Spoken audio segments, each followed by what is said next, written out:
2월 11일 오전 뉴스통 주요 뉴스입니다. 첫 번째 뉴스입니다. 한국경제 보도입니다. 사법행정권 남용 의혹으로 구속된 양승태 전 대법원장이 오늘 재판에 넘겨집니다.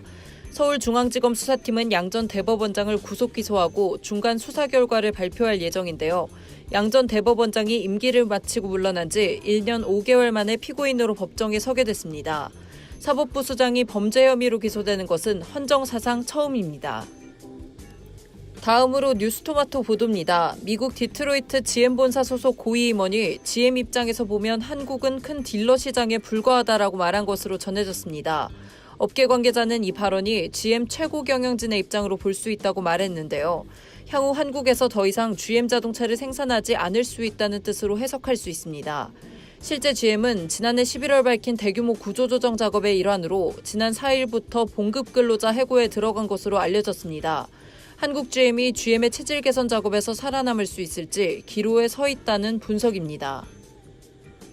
다음으로 노컷 뉴스 보도입니다. 자유한국당 전당대회 연기 문제를 놓고 일부 당권 주자들과 당 선거관리위원회가 타협점을 찾지 못하며 반쪽짜리 전대에 대한 우려가 커지고 있습니다. 오세훈 전 서울시장과 홍준표 전 자유한국당 대표 등 당권 주자 6명은 전대를 2주 이상 연기하지 않을 경우 후보 등록을 하지 않겠다고 밝혔는데요. 당 선관위는 보도자료를 통해 북미 정상회담으로 전대를 연기하는 것은 공당의 자세가 아니며 실무적인 부분에서도 연기는 어렵다고 반박했습니다. 마지막으로 노컷 뉴스 보도입니다. 스티브 비건 미 국무부 특별대표가 어제 실무 협상을 마무리하고 귀국했습니다. 비건 대표는 강경화 외교부 장관과 이도훈 한반도 평화교섭본부장, 청와대 정의용 국가안보실장과 실무 협상 결과를 공유했는데요. 청와대는 비핵화를 풀어가는 방식에 한미 정부 간 입장차가 없다며 한미 공조를 강조했습니다.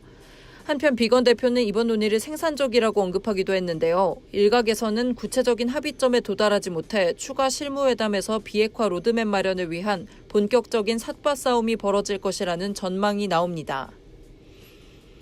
지금까지 뉴스통 주요 뉴스였습니다.